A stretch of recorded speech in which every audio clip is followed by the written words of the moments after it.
Qual que é a importância e o alcance da análise de Marx e de Engels sobre o debate ecológico atual? Como a história dos humanos e a natureza se relacionam? A obra de Marx pode ser usada como base para entender a destruição da natureza, ou ele defendia uma concepção de que a natureza deveria ser conquistada pelos humanos? Olá, sejam bem-vindos ao canal Ecologia e Política Marxista.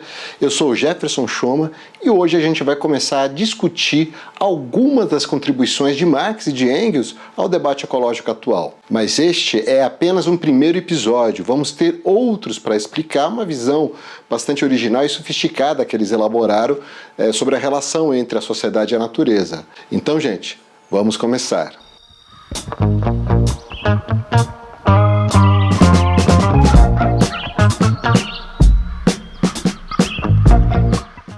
Olha, por muito tempo as contribuições de Marx e de Engels estiveram à margem de todo o debate sobre a crise ambiental. Muitos ecologistas criticaram eles pelo seu suposto produtivismo ou por uma suposta fé que eles tinham no progresso. E teve muito marxista que também fez esse tipo de crítica, entrando nessa canoa furada. Mas outros pesquisadores marxistas, mais inteligentes e mais astutos, estudaram melhor a obra de Marx e mostraram que essas ideias não correspondem aos seus escritos. Na verdade, Marx e Engels fizeram profundas e sofisticadas reflexões sobre a relação entre seres humanos com a natureza. E muitas vezes eles manifestaram inclusive sérias preocupações ecológicas colocadas em seu tempo. Olha, nesse episódio a gente vai começar a apresentar uma parte dessas reflexões, que mostra uma compreensão muito distante e bem longe daquelas explicações simplórias do determinismo naturalista e também da ideologia burguesa da fé absoluta no progresso, que eram as ideias que embalavam corações e mentes lá no século XIX. Bom, vamos começar com duas obras importantes para o entendimento do próprio materialismo histórico. A primeira delas é a Ideologia Alemã, que foi escrita pelo Marx e pelo Engels nos anos de 1845 e 1846. Depois vamos falar sobre os manuscritos econômicos e filosóficos, que foi escrito pelo Marx em 1844. Olha, é muito comum um certo tipo de pensamento defendido por alguns preservacionistas, uma visão de que os humanos são necessariamente destruidores da natureza, que eles têm que ser afastados dela a todo custo. Essa ideologia é tão forte que ela balizou a criação de áreas de preservação ambiental nos Estados Unidos e até mesmo aqui no Brasil, ou seja, de territórios que devem ser protegidos de todo tipo de ação humana. Mas a gente vai ver que isso é, na verdade, uma ideologia que corresponde a um momento da história, marcada pelo advento do capitalismo, que aprofundou essa divisão entre humanos e natureza, num contexto de rápida expansão urbano-industrial. Foi assim que se pensou em criar territórios para conservação ambiental, expulsando inclusive os moradores que sempre viveram lá e não tinham necessariamente uma relação predatória com os ecossistemas. O objetivo era preservar uma suposta natureza intocada ou uma natureza pristina, primitiva. Mas o problema é que desde que os humanos surgiram na Terra, não existe nenhuma natureza intocada. Por onde passaram, os humanos transformaram o ambiente natural e criaram formas de se relacionar com a natureza, modificando ela conforme as necessidades da sua reprodução social. Para Marx e para Engels, os humanos sempre tiveram diante de si uma natureza histórica e uma história natural. Uma natureza histórica que é produto de sucessivas gerações e que resultaram na domesticação de plantas, de animais, estabeleceram coevoluções com outras espécies, alteraram a distribuição de espécies por todos os continentes. Os humanos saíram da África, iniciando a sua peregrinação pelo mundo, levando consigo plantas e animais que julgavam importantes para a sua reprodução social. Isso aconteceu em toda a história da expansão da humanidade sobre a Terra. Com isso, eles estavam reconstruindo ativamente o mundo em sua volta. Lá no século XIX, Marx e Engels chamaram a atenção de um outro filósofo materialista na época, chamado Ludwig Feuerbach, que deu grandes contribuições ao pensamento materialista. O Marx e o Engels diziam que Feuerbach estava equivocado porque ele via o mundo sensível como uma coisa dada de imediato por toda a eternidade e sempre igual a si mesmo. O materialismo de Feuerbach não concebia que o próprio mundo sensível é continuamente transformado pela atividade humana, assim como a natureza, que também é modificada pela ação dos humanos ao longo da história. Olha, na ideologia alemã, o Marx e o Engels escreveram: Essa natureza que precede a história humana não é a natureza na qual vive Feuerbach. É uma natureza que hoje em dia, salvo talvez em recentes formações de ilhas de corais australianas, não existe mais em lugar nenhum e, portanto, também não existe para Feuerbach. Vejam só, com bastante ironia, eles explicaram que o próprio comércio mundial já havia levado de um lado e para o outro do planeta milhares de espécies de animais e de plantas. A natureza é o momento da praxis humana. Essa atividade criadora que também produziu uma natureza histórica, seja a história de sociedades originárias, como por exemplo das civilizações ameríndias, que modificaram uma floresta tropical como a Amazônia a partir das suas necessidades, né? Ou seja, pelas grandes modificações provocadas desde a criação de um mercado mundial com as grandes navegações. Então, as próprias formas como a natureza será apresentada, será representada, quer dizer, a ideia que a gente tem de natureza depende de como os humanos se organizam socialmente, de como produzem seus meios de vida e de como é o seu próprio modo de vida. Isso quer dizer que a ideia de natureza ela não pode ser tomada como algo natural, pois ela é uma representação que se institui ali no bojo das relações sociais. Por exemplo, para os europeus do período mercantilista do século XVI e XVII, a natureza, as plantas, os animais foram criados por Deus para servir aos homens, que é uma ideia bastante antropocêntrica, né, que tinha muito a ver com a expansão do capitalismo colonial e mercantilista, né, da época, né, e também justificava a conquista de novas terras, a conquista de novos recursos e de outras civilizações, que eles comparavam sendo mais próximas do reino natural, ou seja, eram considerados subhumanos. E tudo isso justificou, por exemplo, a escravidão negra e indígena. Hoje, para um capitalista moderno, uma montanha, ela é vista como um recurso mineral que deve ser explorado, se converter em capital e gerar lucro. Mas para os aborígenes australianos, a montanha ela pode ser um lugar sagrado, a morada dos seus ancestrais. Bom, mas ao mesmo tempo, os humanos têm diante de si uma história natural, que independe da sua vontade e que é condicionada pelas dinâmicas inerentes da própria matéria natural.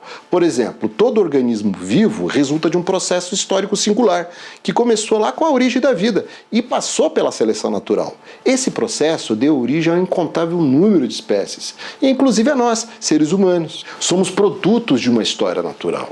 Essa história natural não depende dos humanos, gente. Por exemplo, a dinâmica tectônica de placas que moldou os continentes, as tempestades solares, a órbita da Lua e um monte de outras coisas não depende dos humanos ou de qualquer outra forma de vida.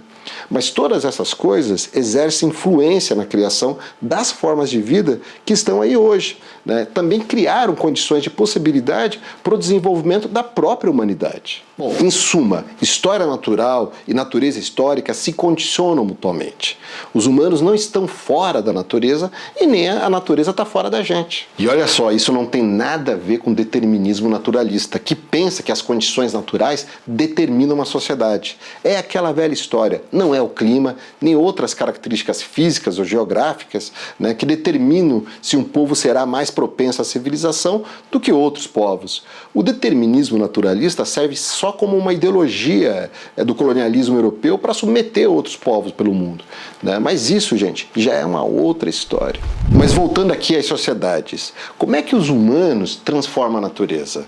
Olha, para o Marx, a natureza é continuamente transformada pelo trabalho, essa perpétua condição natural da vida e comum a todas as formas sociais. É pelo trabalho que os humanos medeiam a sua relação metabólica com os processos naturais.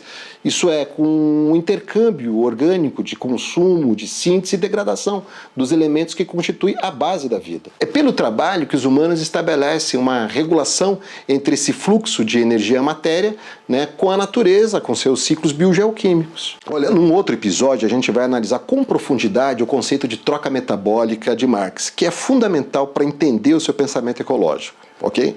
Mas voltando ao trabalho, é pelo trabalho que os humanos transformam a natureza, estabelecem uma coevolução com o seu ambiente e com outros seres. Eles exercem pelo trabalho um efeito estruturante na biodiversidade, como hoje apontam várias pesquisas ligadas à ecologia histórica. Mas nessa relação, os humanos não apenas transformam a natureza, eles também transformam a si mesmos. Ao agir sobre a natureza e transformá-la, os humanos aprofundam laços entre os membros de uma sociedade, promovem a cooperação, a assistência mútua, né, criam ferramentas e técnicas de produção e transmitem todos esses conhecimentos às gerações futuras por meio da linguagem. Olha, transformar a natureza suscitou aptidões até então desconhecidas, né, deixou os humanos mais hábeis, mais inteligentes e mais astutos. É por isso que o Engels nos lembra que, num certo sentido, o trabalho criou os próprios seres humanos. É dessa maneira que a natureza natural foi sendo sistematicamente transformada numa natureza socializada. O elemento natural, como diria Marx, se converte no órgão da atividade humana. Um órgão que os humanos acrescentam aos seus próprios órgãos corporais, prolongando a sua forma natural. Então, gente, aqui a gente chega numa definição feita pelo Marx, quando ele escreveu os manuscritos de 1844, que é muito importante. Marx define a natureza externa como o corpo inorgânico dos humanos.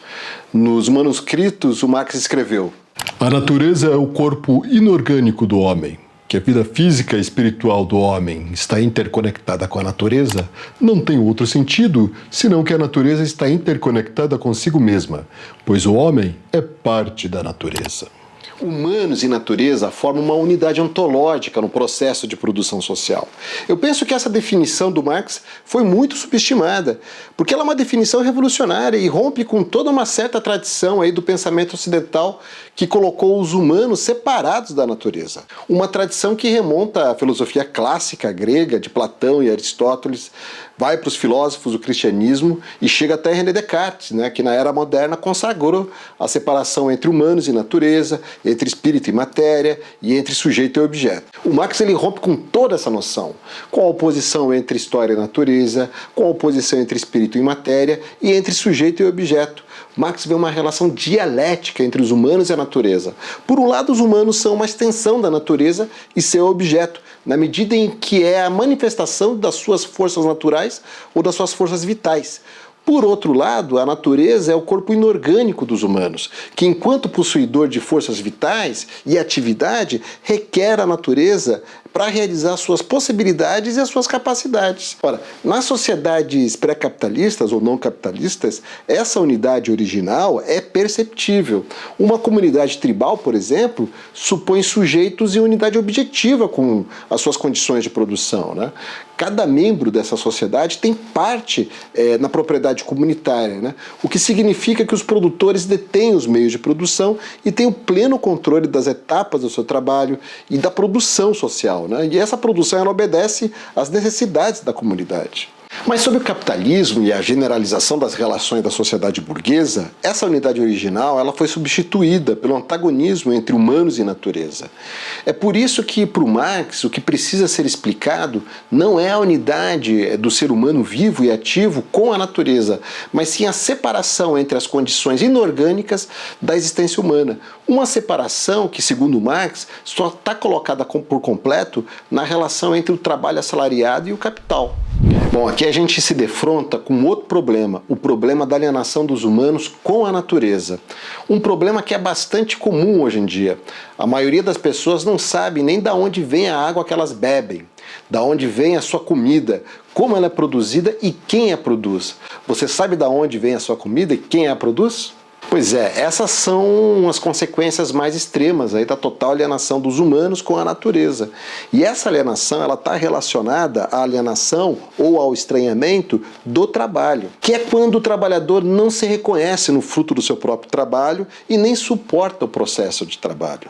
E isso tem a ver com algo muito peculiar do capitalismo, que é a separação radical entre os produtores dos seus meios de produção. Esse processo criou uma classe social que domina os meios de produção de toda uma sociedade, enquanto os antigos produtores, despossuídos, necessitam vender a sua força de trabalho para poder sobreviver. A separação dos produtores dos seus meios de produção, dos seus meios de trabalho, fez com que o trabalhador perdesse o controle da atividade produtiva. Ele não tem mais o controle do que produz e como ele produz. Daí vem a alienação dos humanos também com relação à natureza, que é, como falamos, decorrência da alienação do próprio trabalhador com o seu trabalho, que é um trabalho explorado, um trabalho exaustivo, um trabalho esmagador, no qual o produtor não se reconhece no que produz e nem no processo de trabalho. Assim, a apropriação da natureza pelos humanos se transforma em propriedade privada dos meios de produção. Ou seja, quanto mais o trabalhador se apropria da natureza por meio do seu trabalho, mais ele se vê privado dos seus meios de vida. E aí o mundo externo, o mundo exterior, a natureza, deixa de ser um objeto pertencente ao seu trabalho. Deixa de ser um meio de vida e de subsistência para ele. Mas todo esse processo, é claro, não tem nada a ver com as forças da natureza. O início da propriedade privada não é um fato dado, natural, não foi a natureza que criou a propriedade privada, foram os humanos num longo processo histórico. Não são as forças da natureza que produzem proprietários de um lado e trabalhadores assalariados de outro. Essa é uma relação social que foi constituída ao longo da história como produto da luta entre as classes sociais e o declínio de outras formas de produção social. Por isso, a superação da alienação dos humanos com a natureza só pode ser realizada quando os trabalhadores superarem a sua relação alienada com o trabalho. Isso só é possível quando eles tiverem o pleno controle dos meios de produção e do processo produtivo. Essa é a pré-condição para que os humanos consigam regular racionalmente a sua relação metabólica com a natureza. O acesso coletivo dos produtores às condições de produção vai permitir uma relação com o meio natural livre da alienação. A sociedade vai produzir valores de uso, voltados à satisfação e às necessidades da comunidade. E assim, a cisão entre humanos e natureza pode ser superada e os humanos finalmente vão poder identificar que a natureza externa é o seu corpo inorgânico. A unidade original é recriada, mas sob uma forma nova, numa forma superior, numa sociedade de produtores associados, como diria Marx, livre da opressão e da exploração de classes. E você concorda com Marx? Deixe seu comentário aqui embaixo. Se você gostou, não esqueça de curtir e compartilhar esse vídeo. Em outros programas a gente vai ver outros conceitos de Marx e do Engels também, que são essenciais e super importantes para a gente pensar e entender essa relação predatória que o modo de produção capitalista impõe sobre a natureza. Então, gente, até lá!